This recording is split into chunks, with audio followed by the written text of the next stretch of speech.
बिस्मिल्लाहिर्रहमानिर्रहीम। ए बनी इसराइल, मेरे उन एहसानात को याद करो जो तुम पर पहले कर चुके हैं, और तुम मेरे अहद व इकरार को पूरा करो तो मैं भी तुम्हारे अहद को पूरा करूंगा, और मुझी से डरते रहो। और जो कुरान मैंने नाजिल किया है वो इस किताब तौरात की भी तस्दीक करता है जो तुम्हारे पास है, और तुम सबसे पहले इसके इनकार पर मौजूद न हो जाओ, और मेरी आयतों के बदले थोड़ी कीमत दुनियावी फायदा न लो, और मुझी से डरते रहो, और हक को बातिल के साथ न मिलाओ, और हक बात को न छुपाओ हालांकि तुम जानते हो, और पाबंदी से नमाज अदा करो और ज़कात दिया करो, और जो लोग हमारे सामने इबादत के लिए झुकते हैं उनके साथ तुम भी झुका करो। तुम और लोगों से तो नेकी करने को कहते हो और अपनी खबर नहीं लेते, हालांकि तुम किताब खुदा को बराबर रटा करते हो। तो क्या तुम इतना भी नहीं समझते? और मुसीबत के वक्त सब्र और नमाज का सहारा पकड़ो, और अलबत्ता नमाज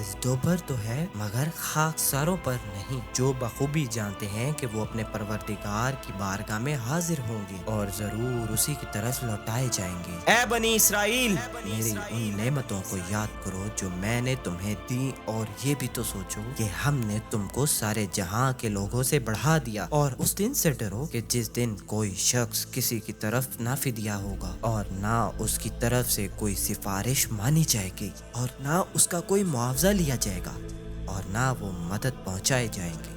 और उस वक्त को याद करो जब हमने तुम्हें तुम्हारे बुजुर्गों को कौमे फिरौन के पंजे से छुड़ाया, जो तुम्हें बड़े बड़े दुख देते सताते थे, तुम्हारे लड़कों को तो छुरी फेरते थे, और तुम्हारी औरतों को अपनी खिदमत के लिए जिंदा रहने देते थे, और इसमें तुम्हारे परवरदिगार की तरफ से तुम्हारे सब्र की सख्त आजमाइश थी। और वो वक्त भी याद करो जब हमने तुम्हारे लिए दरिया को टुकड़े टुकड़े किया, फिर हमने तुमको तो छुटकारा दिया, और फिरौन के आदमियों को तुम्हारे देखते देखते डुबो दिया। और वो वक्त भी याद करो जब हमने मूसा से 40 रातों का वादा किया था, और तुम लोगों ने उनके जाने के बाद एक बछड़े को परस्तिश के लिए खुदा बना लिया, हालांकि तुम अपने ऊपर जुल्म जूत रहे थे। फिर हमने उसके बाद भी तुमसे दरगुजर की ताकि तुम शुक्र अदा करो। और वो वक्त भी याद करो जब मूसा को किताब तौरात अता की, और हक को बातिल का जुदा करने वाला कानून अनायत किया ताकि तुम हदायत पाओ। और जब मूसा ने अपनी कौम से कहा, ए मेरी कौम, तुमने बछड़े को खुदा बना के अपने ऊपर बड़ा सख्त जुल्म किया, तो अब इसके सिवा चारा नहीं कि तुम अपने खालिक की बारगाह में तौबा करो, और वो ये है कि अपने को कत्ल कर डालो। तुम्हारे परवरदिगार के नजदीक तुम्हारे हक में यही बेहतर है। फिर जब तुमने ऐसा किया तो खुदा ने तुम्हारी तौबा कबूल कर ली, बेशक वो बड़ा मुआफ करने वाला मेहरबान है। और वो वक्त भी याद करो जब तुमने मूसा से कहा था, ए मूसा, हम तुम पर उस वक्त तक हरगिज़ ईमान न लाएंगे